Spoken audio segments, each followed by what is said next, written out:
कुंभ राशि वाले बंधुओं, स्वागत है आप सभी का, हृदय से अभिनंदन है, आभार है मंथन भिंड यूट्यूब चैनल में। तो कुंभ राशि वालों, जरा ध्यान से सुनिए। सबसे पहले नव वर्ष के इस प्रथम कार्यक्रम में महामाई के दर्शन करिए। मन में यह भाव प्रकट करिए कि हे महामाई, हे ब्रह्मास्त्र विद्या, हे इस सकल ब्रह्मांड की संचालक, कार्यकारिणी, आदि शक्ति, आप हमारे जीवन का रक्षण करें। हमारे जीवन में आपका अवतरण हो और आपकी शक्ति, आपके मार्गदर्शन से हमारा यह वर्ष और ऐसे सभी आगामी वर्ष सुंदर बन जाएं और हम आपकी शरणागत हो जाएं, ऐसा हमें आशीर्वाद दें। बस इस प्रकार माई से निवेदन करिए, माई के दर्शन करिए। यह बेहद महत्वपूर्ण है। किसी भी शुभ कार्य को प्रारंभ करना महामाई की शरणागति होकर जीवन का उद्धारक विषय होता है। अब ध्यान से सुनिए। नया वर्ष है, नया समय और काल है। इस नए समय और काल को सुंदर बनाने के लिए बहुत सारी चीजें बहुत सारे लोग करते रहते हैं, आप भी करेंगे, लेकिन हम आपको स्टेप बाय स्टेप गाइड करेंगे। आपके घर में पड़ी हुई कुछ चीजें ऐसी हैं जिन्हें अब आपको इस समय और काल पर जरूर निकाल कर फेंक देना चाहिए। जी हाँ, ये चीजें ऐसी हैं जो अनजाने में ही सही लेकिन आपके जीवन में नकारात्मकता को खींच रही हैं। बंधुओं, याद रखना कि चीजों का जीवन पर, मानव के मन मस्तिष्क और जीवन धारा पर बहुत गहरा प्रभाव रहता है। दिव्य चीजें हम अपने घर में लेकर आते हैं ताकि घर का वातावरण दिव्य हो जाए, और अपशगुनी नकारात्मक चीजों को हम अपने घर से बाहर निकालने की कोशिश करते हैं, बाहर रखते हैं। फिर भी ज्योतिष इस विषय में क्या कहता है, आध्यात्म इस विषय में क्या कहता है, कौन सी वो छिपी हुई चीजें हैं जो जीवन को लगातार प्रताड़ित करती हैं, नकारात्मक बनाती हैं और जीवन के विषयों को अंधकार में ढकेलती हैं, सुख समृद्धि का नाश करती हैं। आपके घर में छिपी हुई ये चीजें निकलना बेहद आवश्यक है, वरना यह नव वर्ष भी नरक वर्ष बनते देर नहीं लगेगी। मेहनत और प्रयास असफल हो जाएंगे, हर एक कार्य में नाकामी हाथ लगेगी और ना जाने कितने असंख्य शत्रु आपके पीछे पड़कर आपको नष्ट भ्रष्ट कर देंगे। जी हाँ, बातें कड़वी हैं, सुनने में अच्छी नहीं लगती हैं, लेकिन क्या करें, कड़वाहट भी जीवन का एक स्वाद है। ऐसा नहीं है कि केवल मीठी मीठी बातें करें, मीठा मीठा मिलता रहे तो कड़वा कौन लेगा। कड़वाहट भी जीवन का अनिवार्य गुण है, इसे स्वीकार करना ही पड़ेगा। ऐसे में कुछ बातें जो हम आज के इस कार्यक्रम में आपको बताने जा रहे हैं कड़वी हो सकती हैं, क्योंकि वे आपके व्यवहार से जुड़ी हुई हैं, आपके आचरण से जुड़ी हुई हैं। तो हो सकता है कि वे बातें आपको अच्छी ना लगे, क्योंकि कई बार सत्य लोगों को पसंद नहीं आता, रूखा सूखा होता है, थोड़ा सा बदसूरत भी है। लेकिन जो लोग बुद्धिमान हैं, ज्ञानवान हैं और जो लोग जीवन को अनुभव के नजरिए से जीते हैं, यानी कि सुख और दुख में सम रहते हैं, हर एक चीज को एक अनुभव समझते हैं, उनके लिए सत्य बड़ा ही सुंदर है और इसके लिए वो तैयार रहते हैं, तत्पर रहते हैं। तो आप भी तत्पर रहिए, तैयार रहिए। कार्यक्रम बहुत ही महत्वपूर्ण है, बहुत कुछ आपको सिखाएगा। कार्यक्रम के अंत में हम आपको बताएंगे इस समय की ग्रह नक्षत्र चाल की अवस्था के अनुसार कौन से जरूरी उपाय हैं जो आपको एक बहुत अच्छा स्टार्ट देंगे, बहुत अच्छी शुरुआत देंगे पूरे नव वर्ष की। ये जो महीना है बेहद महत्वपूर्ण है। इस महीने में बहुत कुछ ऐसा होने वाला है जो आपके जीवन को बदलेगा। सब कुछ आपको बताएंगे विस्तार से, 3 से 5 दिन की सटीक भविष्यवाणियों के साथ। कार्यक्रम बेहद महत्वपूर्ण है, अंत तक देखना। महामाई के कुछ बेहद महत्वपूर्ण संदेश, गुप्त संदेश भी हैं जो आपको हम सुनाने वाले हैं। अंत तक ठहरेंगे तो बहुत कुछ लेकर जाएंगे, और यदि जल्दबाजी में रहेंगे तो खाली हाथ आए हैं खाली हाथ ही चले जाएंगे। ये वाली बात आपके ऊपर चरितार्थ हो जाएगी इस कार्यक्रम में भी। तो चलिए बंधुओं, उम्मीद करते हैं सारी बातें अब आप समझ चुकी हैं। अंत तक जरूर ठहरेंगे, तभी हमारी मेहनत सफल होगी और आपका जीवन भी। तो चलिए महामाई को याद करते हुए कमेंट बॉक्स में पूरे भक्ति भाव के साथ लिख डालिए, जय मां भद्रकाली कृपा करो।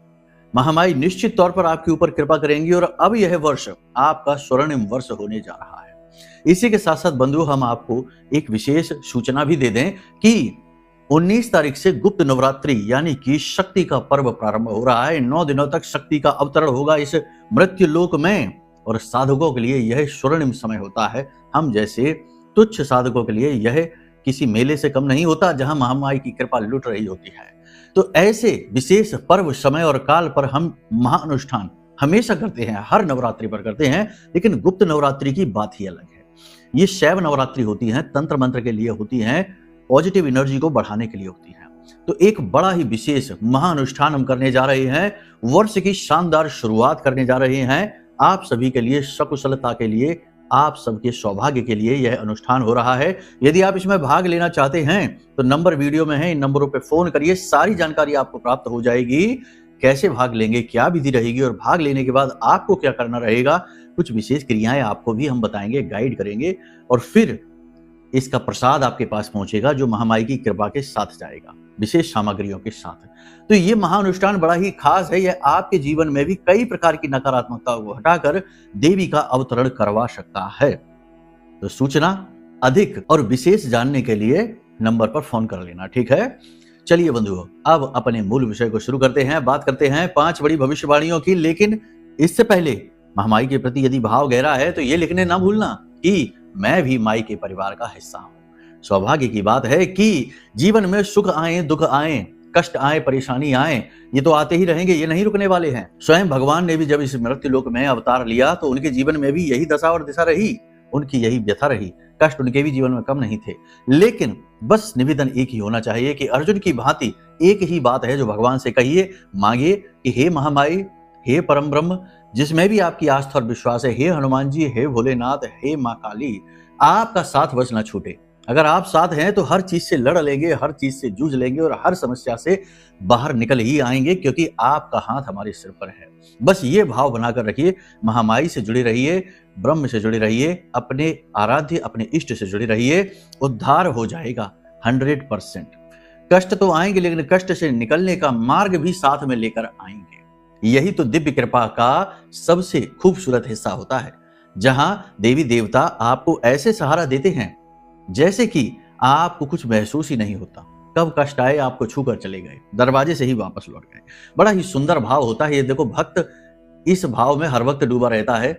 और जो दुनियादार लोग हैं ना, जो बड़े व्यवहारिक से होते हैं, प्रैक्टिकल टाइप के लोग होते हैं ना, खड़ूस टाइप के लोग, जिनको ये चीजें समझ में तो नहीं आती, लेकिन वो बड़ा ही दुनियादारी को समझते हैं, कैलकुलेशन करते हैं, अच्छे बुरे का ज्ञान रखते हैं, सब कुछ है, लेकिन आध्यात्मिक नहीं होते, धार्मिक नहीं होते, उन्हें ये बातें समझ में बिल्कुल भी नहीं आएंगी। उन्हें लगेगा क्या फालतू की बातें हैं, सीधे भविष्यवाणियां बताओ, सीधे उपाय बताओ और हम उपाय को कर लेते हैं और कल ही करोड़पति हो जाते हैं, सारा कर्जा चुका लेते हैं, ऐसी बातें करेंगे। तो ऐसे लोगों के बड़े ही अजीबोगरीब से कमेंट भी आते हैं। हम तो जवाब नहीं देते, लेकिन उनकी बुद्धि पर हमें तरस आता है कि 10-5 जन्म और लगेंगे, तब चेतना जागृत होगी और अध्यात्म को समझोगे और तभी दिव्य कृपा के पात्र भी बनोगे, ठीक है। तो चलिए, महामाई सबका कल्याण करें, महामाई सबका साथ दें, सबको सद्बुद्धि दें, सबके मन में विद्या का भाव उत्पन्न करें। जय माई की। बंधुओं, ज्योतिष और तंत्र विद्या के क्षेत्र में आचार्य अमित एक जाना माना नाम है। पूज्य गुरुदेव के साधनाओं और ज्योतिष विद्या के अनुभव बेहद दिव्य है। जी हाँ, पूज्य गुरुदेव ने जिसकी भी कुंडली का विश्लेषण किया और कुंडली के अनुसार उसे सटीक उपाय व महामाई माँ बगलामुखी की विशेष कृपा दी, उसके जीवन में सकारात्मक बदलाव तो आए ही है। फिर चाहे समस्या कितनी ही कठिन क्यों ना हो, समाधान तो अवश्य हुआ है। अब ऐसे में यदि आप भी अपने जीवन की किसी बड़ी समस्या से जूझ रहे हैं, जैसे कि कर्जा बढ़ता ही जा रहा है, काम धंधा और व्यापार सब रुक चुका है, रिश्ते नातों में तनाव हद से ज्यादा बढ़ गया है, पूरा जीवन ही नकारात्मकताओं से भर गया है, तो ऐसे में यही सही समय है जब आप श्रेष्ठ गुरु से मार्गदर्शन प्राप्त करें और जीवन के अंधकार को समाप्त कर दिव्य प्रकाश की ओर कदम बढ़ाएं। वीडियो में दिए गए नंबरों पर तुरंत संपर्क करिए और अपनी कुंडली का विश्लेषण व समाधान पूज्य गुरुदेव के द्वारा करवा लीजिए। देर ना करें, आपके देवी देवताओं के आशीर्वाद से ये मौका खुद चलकर आपके पास आया है, इसे गंवाना नहीं है। अभी फोन करें और गुरुदेव से मार्गदर्शन प्राप्त करें। महामाई आपका कल्याण करें। धन्यवाद।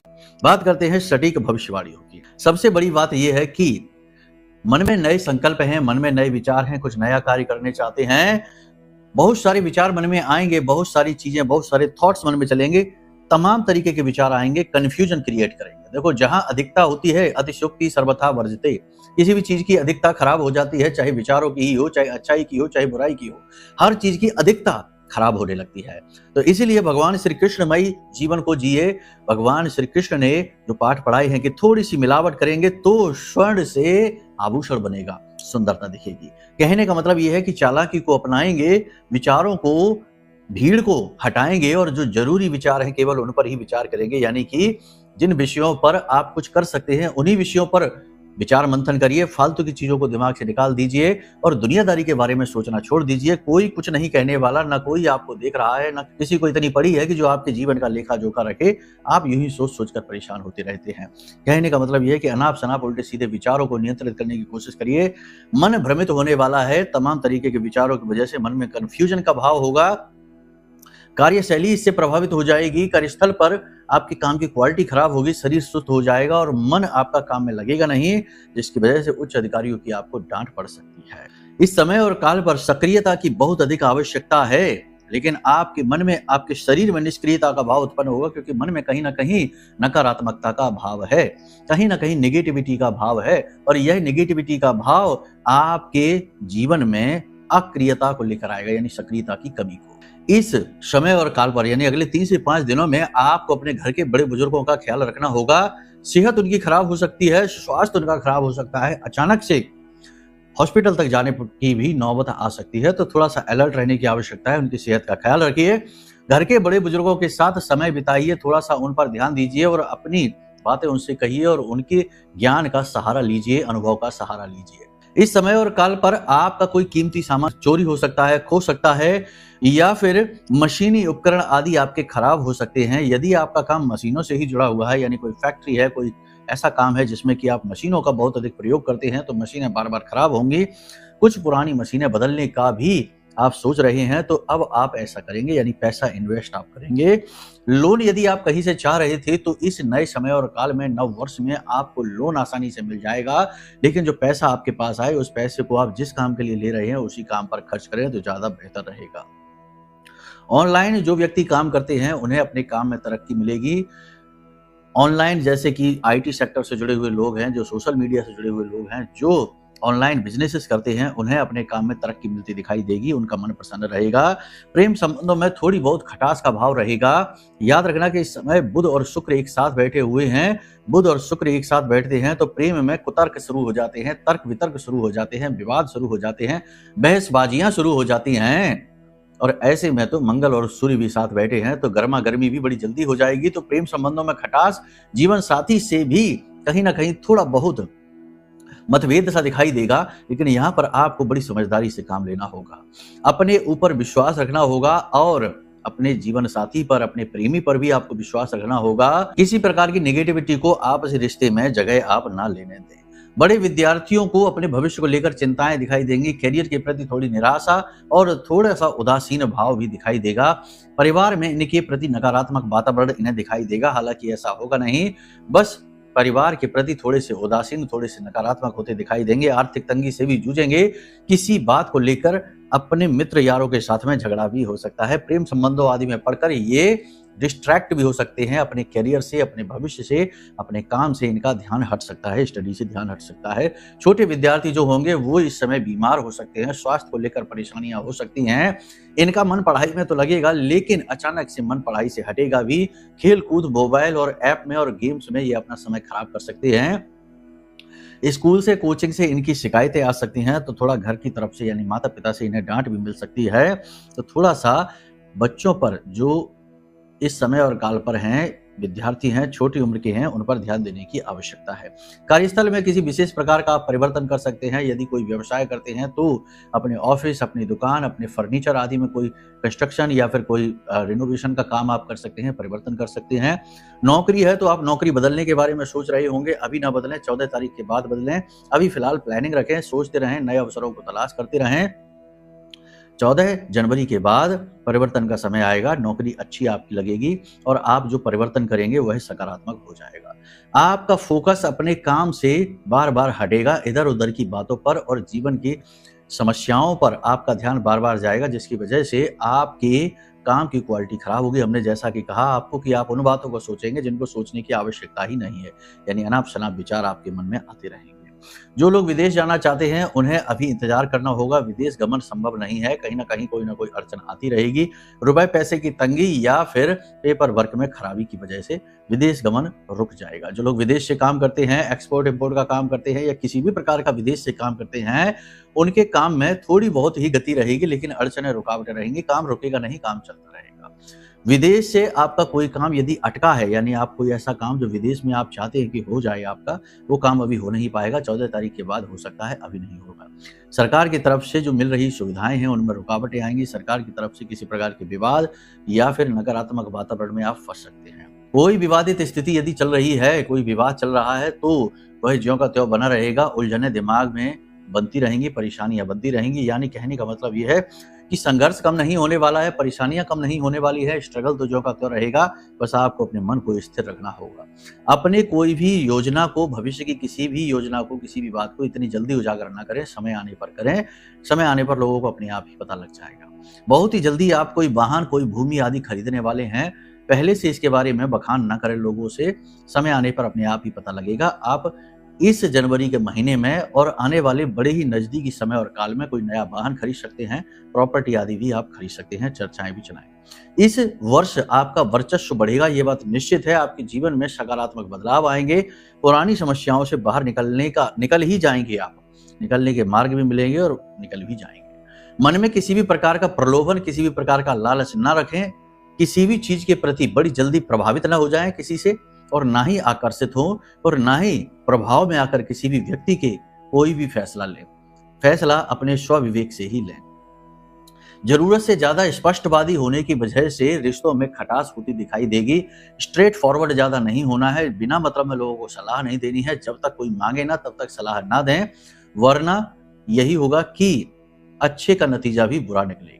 इसी के साथ साथ सबसे महत्वपूर्ण बात यहाँ पर कि किसी के निजी रिश्तों में किसी भी प्रकार से हस्तक्षेप ना करें जब तक कि लोग आपसे खुद ही सलाह ना मांगे। बात वही है। योजनाओं, भविष्य की योजनाओं, भविष्य के कार्यों, व्यापार या फिर किसी भी प्रकार की नीति का खुलासा आपके लिए खतरनाक साबित होने वाला है। ये सारी परिस्थितियां जो हम बता रहे हैं, ये सारी आपके ग्रह गोचरों पर आधारित है। हम पहले ही मासिक और वार्षिक कार्यक्रम में कह चुके हैं कि 14 तारीख तक, जनवरी 14 तारीख तक जीवन में नेगेटिविटी रहेगी, उसके बाद पॉजिटिविटी आएगी। क्योंकि ये जो ग्रह योग हैं, ये सारे के सारे, जैसे कि सूर्य की बात करें, मंगल की बात करें, बुध और शुक्र की बात करें, सब की सब केतु की नीच दृष्टि है। यानी कि यहाँ पर केतु का प्रभाव नकारात्मक है। हालांकि गुरु की भी दृष्टि इनके ऊपर पड़ रही है, लेकिन गुरु बकरी हैं, अतिचारी हैं, तो पूर्ण प्रभाव इन पर दे नहीं पा रहे हैं। तो इस वजह से बार बार इन ग्रहों से जुड़ी हुई परिस्थितियां नेगेटिव बनेंगी। ठीक है। हालांकि अपने पुरुषार्थ से, अपनी क्रियाबल से, अपनी मेहनत से आप इन चीजों को पॉजिटिव बना लेंगे, लेकिन बार बार चीजें नकारात्मक होंगी, बिगड़ेंगी, जिसकी वजह से आपको टेंशन होगी और थोड़ी बहुत हताशा, निराशा भी होगी। आप एकांत में जाना चाहेंगे, अकेले रहना चाहेंगे, लोगों की भीड़ भाड़ आपको अच्छी नहीं लगेगी। और आप जिस प्रकार के व्यक्ति हैं, ऐसे व्यक्ति भीड़ भाड़ में ज्यादा रहें तो अच्छा भी नहीं है, क्योंकि लोग मौका पाते ही दिल दुखाने का कार्य करते हैं, आपके जख्मों को कुरेदने का कार्य करेंगे। ठीक है। तो यहाँ पर सारी बातें जो हमने आपको बताई हैं, ये आपके ग्रह गोचरों पे आधारित हैं। अब हो सकता है कि आपकी जन्म पत्री में कोई ऐसा विशेष ग्रह योग बना हो, पाप ग्रह योग बना हो, या कोई ऐसा विशेष शुभ ग्रह योग बना हो जिसका आप लाभ नहीं ले पा रहे। क्योंकि अक्सर होता ही यही है कि जीवन में नकारात्मकता तो बिना मतलब में चली आ रही है, एक के बाद एक चली आ रही है, लेकिन सकारात्मकता को जीवन में लाना पड़ता है। जैसे जीवन में दुख अपने आप आ जाते हैं, लेकिन जीवन में सुख लाना पड़ता है। तो इसी हिसाब से हम आपको बताते हैं कि आपकी जन्म पत्री में हो सकता है कि कोई शुभ ग्रह योग बना हो, लेकिन आप उसका लाभ ही नहीं ले पा रहे। जैसे कि कोई राजयोग बना हुआ है, आप उसका लाभ ही नहीं ले पा रहे हैं। क्यों नहीं ले पा रहे? जैसे एक उदाहरण से बता देते हैं कि अगर आपकी कुंडली में कोई बड़ा राजयोग ही बना हुआ है जो आपको राजसी सुख दे सकता है, लेकिन अगर आपकी कुंडली में बुध 9वें भाव में बैठा है, 8वें भाव में बैठा है, या तीसरे या 12वें भाव में बैठा है, तो वह आपको राजसी सुख भी भोगने नहीं देगा। आपके जीवन में राजा बनना लिखा है, लेकिन यह बुध आपको राजा बनने नहीं देगा, बार बार आपके काम बिगाड़ देगा। आप मेहनत करके चीजों को ऊपर तक लाएंगे और बिल्कुल एंड मोमेंट में, अंतिम क्षणों में जाकर काम बिगड़ जाएगा। ये बुध ये काम करेगा। अब आप आजीवन यही शिकायतें करते रहेंगे कि हमारा ना जाने क्यों बिल्कुल अंत में जाकर काम बिगड़ जाता है। अब आपको नहीं पता क्योंकि आपने पत्री नहीं दिखाई है। अगर आप अपनी जन्म पत्री दिखाएं तो इस बुध का बिल्कुल सटीक उपाय है।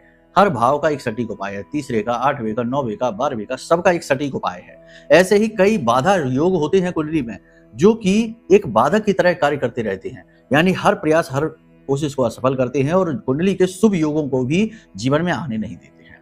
तो इन चीजों को, इन बाधाओं को कैसे हटाया जाए? एकमात्र मार्ग है, अपनी कुंडली को दिखाया जाए। जन्म पत्री को दिखाइए, वीडियो में नंबर है, इन नंबरों पे फोन करिए, सटीक आकलन करेंगे, शुभ अशुभ सभी योगों को बताएंगे और उनको कैसे, यानी अशुभ योगों के प्रभाव को कम कैसे करना है, शुभ योगों के प्रभाव को बढ़ाना कैसे है, ऐसे शक्तिशाली उपाय आपको दे देंगे। साथ ही साथ किसी ने कोई करवा रखा है तंत्र मंत्र, नकारात्मकता, बंधन आदि, क्योंकि सब कुछ होता है आज के इस कलयुग में, ये ना सोचना कि कुछ भी होता नहीं है। जो भोग रहे हैं वो सब जानते हैं, और हो सकता है कि आपके ऊपर ऐसा कुछ हो रखा हो और आपको पता ही ना चले, ये भी होता है। तो यदि ऐसा कुछ है तो इसको हटाने का एकमात्र मार्ग है यह महारक्षा कवच।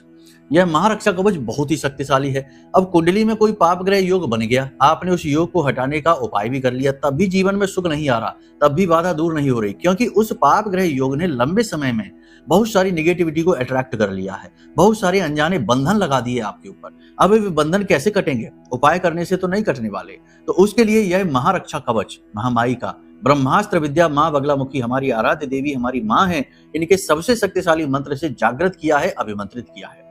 जिसने भी यह महारक्षा कवच धारण किया है उसे चमत्कारी लाभ मिले हैं। एक हो तो बताएं, सैकड़ों हैं। प्रमाण देंगे तो घंटों प्रमाण देने में ही गुजर जाएंगे। गुरु की वाणी ही बहुत होती है, सत्य को प्रमाण की आवश्यकता वैसे भी नहीं होती है। सांच को आज क्या, आप तो मंगा कर देखिए, बात खत्म। ठीक है। अब बहुत सारे लोग यहाँ पर ये भी कह देते कि गुरु जी हमारे पास इतने पैसे नहीं है। अगर पैसे नहीं है तो कोई बात नहीं है, बल तो है, फिर महामाई को साधिए। लेकिन इसमें वर्षों वर्ष गुजर जाएंगे, क्योंकि ये कोई भूत प्रेत की सिद्धि नहीं है कि रात भर में हो गई। वर्षों वर्ष गुजर जाएंगे, माला लेकर बैठना होगा, लाखों मंत्र उच्चारण करने होंगे। तो अब एक ही बात है कि या तो आप ये कर लो, कोई ऐसा नहीं है कि आप ये कवच लेंगे तो ही नहीं, आप माई को सिद्ध कर सकते हैं, आप माई की कृपा प्राप्त कर सकते हैं।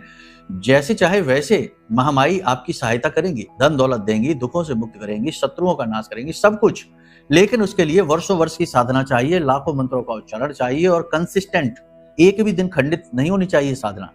ये कठिन है, हम जानते हैं, तभी तो यह महारक्षा कवच बनाया है। हम जानते हैं कि आज के इस समय में भागदौड़ भरे जीवन में ये चीजें संभव नहीं है, लेकिन जो हमने किया है, जो हमने वर्षों वर्ष की मेहनत से पाया है, वह हम आपको दे रहे हैं। तो आप ये मंगा सकते हैं, बहुत ही अच्छी चीज है। ठीक है। देखो, हर बात का कुतर्क से खंडन करना बहुत आसान है। भगवान का भी खंडन कर देते हैं लोग, धर्म का भी खंडन कर देते हैं, सबका खंडन कर देते हैं। उनका बस नहीं चलता, नहीं तो अपने माता पिता का भी खंडन कर दें, उनसे भी कह दें कि क्या गारंटी है कि आप ही हमारे माता पिता हैं, प्रूफ दो। समझ रहे ना आप हमारी बात? कुतर्क की कोई सीमा नहीं, कोई हद नहीं, लेकिन विश्वास जहां होता है वहां सारे विषयों का नाश कर देता है। तो बस यही हम चाहते हैं, विश्वास है तो ही करना कोई भी कार्य। कुंडली कराना तभी, महारक्षा कवच मंगाना तभी, वरना कुछ भी काम नहीं करेगा। जहां अविश्वास है वहां कुछ भी काम नहीं करेगा। अब बात करते हैं वो चीजें जो आपके घर में है और निगेटिविटी को आकर्षित कर रही हैं, पूरा वर्ष खराब कर देंगे। सबसे पहली चीज ये है कि स्वयं आप क्या करिए, काले नीले वस्त्रों को धारण जितना हो सके कम से कम करिए, इस वर्ष ना ही करिए। खास तौर से रविवार के दिन न करिए, खास तौर से गुरुवार के दिन न करिए, खास तौर से शुक्रवार के दिन न करिए और बुधवार के दिन। इन दिनों पर काले और नीले वस्त्रों को धारण न करिए, क्योंकि काले और नीले रंग यानी कि राहु और शनि ये दोनों ही एक्टिवेट रहेंगे और सूर्य को ग्रहण लगाते रहेंगे, आपकी तरक्की को ग्रहण लगाते रहेंगे। तो इन दो रंगों का अपने सिर पर कोई भी काले नीले रंग की टोपी वगैरह है ये ना पहनिए। रखना ही है तो सफेद रंग का कपड़ा रखिए, सफेद रंग की टोपी पहनिए। इसी के साथ साथ आपके घर की बात करें तो घर में यदि तुलसी मैया सूख गई हैं तो उस लकड़ी को आप उठा लीजिए और वहां पर नई तुलसी मैया को रोपित कर दीजिए, और उस लकड़ी को फेंकना नहीं है, संभाल कर रखना है। उससे हरि चंदन बनता है, हरि प्रसाद बनता है, और जो बहुत ही सौभाग्य कारक होता है। कैसे बनता है अगले कार्यक्रम में बताएंगे। ठीक है। तो यहाँ पर ये चीज है। इसी के साथ साथ आपके घर में भगवान की टूटी फूटी मूर्ति और तस्वीरें सजावटी सामान के तौर पर लोग रखे रहते हैं। हमने कई बार देखा है भगवान श्री कृष्ण की मूर्ति लगा रखी है और बांसुरी टूट चुकी है, थोड़ी सी खुटक गई है, इतनी खराब हो गई है, लेकिन लोग तब भी रखे हुए हैं। कहते हैं अरे क्या ये तो पूछते थोड़े ही है, ये तो ऐसे ही रखा हुआ है। अरे ऐसे रखो या वैसे रखो, है ना, कैसे भी रखो, ब्लेड जो है ना कैसी भी रखो, अगर गलत तरीके से पड़ गई तो काट देगी ही, क्योंकि उसका काम ही यही है। भगवान की मूर्ति, भगवान का विग्रह, भगवान का चित्र आया ही है कि आपके जीवन में ऊर्जाओं को खींच कर लेकर आए। अब यदि वो नेगेटिव है यानी खंडित है तो नकारात्मक ऊर्जाओं को खींच कर लाएगा। फिर कहोगे कि सारे काम बिगड़ जाते हैं, ना जाने क्यों कर्जा हो जाता है, ना जाने क्यों काम बिगड़ जाते हैं, पता नहीं कैसा लगता है, घर में आते ही मूड खराब हो जाता है, घर के बाहर रहते तो अच्छा लगता है। ऐसी बातें बोलोगे। घर में कोई शोक पत्र यदि पड़ा हुआ है, घर में यदि कोई इलेक्ट्रॉनिक सामान है या फिर सूखे कांटेदार पौधे हैं, इन्हें सबको हटा दो, ये सब नुकसान कर रहे हैं आपका। कोई भी इलेक्ट्रॉनिक सामान है जो खराब हो चुका है उसे रिपेयर करवा लो तो इस्तेमाल करो, वरना उसे फेंक दो। घर में कोई पुराना कैलेंडर, पिछले वर्ष का कैलेंडर है, कोई बंद हुई घड़ी, टूटी फूटी पुरानी घड़ी है, इन सब को हटा दो, ये सब खराब है, आपके समय को खराब करेंगे। अब सबसे महत्वपूर्ण बात, शुक्र को खराब करने वाली चीज यानी कि नशीला पदार्थ। यदि आपके घर में किसी प्रकार का नशीला पदार्थ रखा है, जैसे बहुत सारे लोग हैं ना तमाम तरीके की चीजों का सेवन करना चाहते हैं, ये है वो है, कोई भी नशीला पदार्थ अपने घर में आपको नहीं रखना है, ये आपके शुक्र को बुरी तरीके से तबाह कर देता है। कोई भी अस्थि कलश या फिर पुरखे पूर्वजों की तस्वीर पूजा घर में रखी है यदि, तो इन्हें पूजा घर से हटा दीजिए। पूजा घर इनका स्थान नहीं है। इनको घर के दक्षिणी दीवार में, दक्षिणी कोने में, दक्षिणी अलमारी में रखिए, वहीं इनका स्थान है। ये सारी चीजें आपने समझ ली हैं। घर में यदि टूटे फूटे बर्तन हैं, धार्मिक ग्रंथ जो फटे हुए हैं, पुराने हैं, धार्मिक चीजें जो टूटी फूटी पुरानी हैं, इन्हें सबको जल विसर्जित कर दीजिए। इनकी आवश्यकता नहीं है। नव वर्ष के समय पर ये सावधानियां यदि आप रखेंगे तो बड़ी ही उन्नति आप हासिल करेंगे। अब सबसे महत्वपूर्ण चीज है, इसे आप ध्यान से सुनिए कि दिन रात की उन्नति कैसे हासिल होगी, हर कार्य में सफलता कैसे हासिल होगी। सबसे बड़ी बात है, महामाई की शरण में आ जाइए। जिनकी पूजा देवताओं ने भी की है, स्वयं नारायण श्री हरि विष्णु ने भी की है, भगवान श्री कृष्ण ने कृष्ण अवतार में और भगवान श्री राम ने राम अवतार में भी की है। ऐसी देवों की देवी महादेवी ब्रह्मास्त्र विद्या, 10 महाविद्या में से 8वीं महाविद्या माँ बगलामुखी की शरण में आ जाओ। ब्रह्मास्त्र विद्या इन्हें इसीलिए कहते हैं कि ये अचूक है। जो इनकी शरणागत हुआ उसका बाल भी बांका नहीं हुआ। तो आप महामाई की एक फोटो अपने घर में विराजमान करिए। हल्दी की माला से महामाई के मंत्रों का उच्चारण प्रारंभ करिए। मंत्र हम अभी आपको नहीं बताएंगे, वीडियो में नंबर है, इन नंबरों पर फोन करिए और गुरु से निवेदन करिए। मंत्र गुरु से लेंगे तो बहुत जल्दी फलित होगा, ठीक है। गुरु से मंत्र लेंगे विधि विधान के साथ, भाव के साथ, नियम के साथ, तो ही साधना फलित होगी, वरना साधना खंडित हो जाएगी, पाप ही लगेगा। तो फिलहाल में आप माला मंत्र ना करिए, साधारण मंत्र करिए। मंत्र आपको हम वीडियो में दिखाई दे रहे हैं, इस मंत्र को आप बैठकर वहीं उच्चारण करिए। निवेदन मंत्र है, ध्यान मंत्र है, लेकिन यह भी बहुत शक्तिशाली है। ओम ह्लीम ऐं श्रीम क्लीम श्री बगलानने मम रिपुन नाशय नाशय ममेश्वर्याणि देहि देहि शीघ्रम मनवांछितम कार्य साधय साधय ह्लीम स्वाहा। इस मंत्र का उच्चारण करिए। हल्दी की माला से करिए या यूं ही करिए, किसी भी प्रकार से करिए। बस महामाई की फोटो के सामने प्रसाद अर्पित करके, पीले वस्त्र धारण करके, पीले आसन पर बैठकर धूप दीप नैवेद्य आदि समर्पित करके और इस मंत्र का 10 मिनट के लिए उच्चारण करिए। आप देखेंगे काम बनने शुरू हो जाएंगे। बाकी सारी विधि विधान के लिए वीडियो में नंबर है। देखो, मंत्र महामणि विषम ब्याल के मैटत कठिन कुअंक भाल के, जो कुअंक लिखे हुए हैं, बदकिस्मती लिखी हुई है, उसे मिटाने की शक्ति मंत्र में है। लेकिन मंत्र गुरु से मिले, यूं ही नहीं कि उठा लिया इंटरनेट से और लगे हैं जाप करने, कुछ का कुछ हो गया। तो मंत्र गुरु से है ना। तो नंबर वीडियो में है, इन पर फोन करिए। आपको मंत्र हम देंगे, साधना हम देंगे, विधि हम देंगे और आपका रक्षण भी हम करेंगे। साधना पथ में आपका मार्गदर्शन भी हम करेंगे। महामाई ने इतना बल तो हमको दे ही दिया है, वर्षों की सेवा का परिणाम है ये, ठीक है। तो चलिए बंधु, उम्मीद करते हैं सारी बात आपने समझ ली है। अब यदि कुछ आपको चाहिए, जैसे कि कुंडली विश्लेषण कराना है, या महामाई का यह दिव्य रक्षा कवच मंगवाना है, या फिर मच्छमड़ियां मंगवानी है, या पूजा पाठ में भाग लेना है, जो महानुष्ठान है उसमें भाग लेना है, सारी जानकारी व्यवस्थित तौर पर आपको प्राप्त होगी। वीडियो में नंबर है, इन पर फोन कर लेना, ठीक है। चलिए बंधु, प्रेम से बोलिए जय माई की, जय मां बगलामुखी। हमारे प्रिय और परम पूज्य आचार्य जी ने अपनी साधनाओं के अनुभवों पर आधारित शक्तिशाली उपाय और क्रियाओं के माध्यम से हजारों लोगों के जीवन को पूरी तरह से बदला है। आचार्य जी के द्वारा बताया गया हर एक उपाय इतना सटीक और कारगर होता है कि जो भी इसे पूरे भाव के साथ कर लेता है, उसे साक्षात महामाई की कृपा और आशीर्वाद प्राप्त हो जाती है। इसलिए निसंकोच इन उपायों को पूरे भाव के साथ करिए, आपका कल्याण होगा। जय माई की।